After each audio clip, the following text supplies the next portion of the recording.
Welcome to the Dan Sports Tips MLB preview show for today, the 12th of June. Didn't have a very good night last night. Down to around about 180 points up on the year. What can you do? We're going to have some nights like that. Struggled a bit today, but there are a few plays, so I'm going to get straight into it. I'm going to start with Milwaukee and the New York Mets. I've got the impression that the Mets bats have cooled off somewhat. I know they hit a couple of home runs, scored 4 runs last night. The Brewers have got a number of hitters that excel against left-handed pitching, such as Jonathan Villar, Ryan Braun, the banged-up Domingo Santana. Steven Matz, the lefty, will start tonight for the New York Mets. By his own admission, he didn't feel he had much in his arm in his last start, which still wasn't a bad start. I think 5 innings, 2 runs with 8 strikeouts. But if there's one thing Milwaukee can do, it is score runs. It's a nice park for hitters, Miller Field, and I feel that the Mets offense, as I say, has been scuffling a little bit. Milwaukee are going to send a decent-looking pitcher to the hill in Zach Davies. He's recovered from a difficult start to the year. He's gone 4-0 with a 2.91 ERA in his last 7 starts.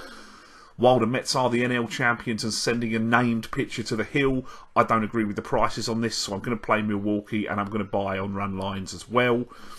The Cincinnati Reds and the Oakland Athletics. I'm liking Cincinnati in this game. I'm a little bit nervous trusting John Lamb off the back of only a couple of decent starts. But Kendall Graveman will pitch for Oakland. He's been pretty poor virtually all year. Oakland are struggling. I think they've lost 7 in a row. The conditions look good for hitters in Great American Ballpark today. Despite there being plenty of power in both lineups, I didn't fancy the over at 9.5. I suspect Lamb will do the better job in limiting the damage in this game. Call it a slightly unnerving gut call, but I'm going to play Cincinnati on the run line, and I'm going to buy a couple of runs as well. And the final play, certainly on the video, is going to be Boston and Washington buying a couple of runs, -3.5 in a double. Both these teams have got the edge in the pitching matchup. Washington by quite a wide margin today.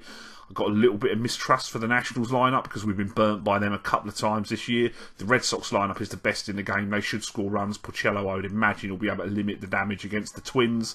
I don't like the prices enough to play them on their own, so I'm going to double up Boston -3.5 and Washington -3.5.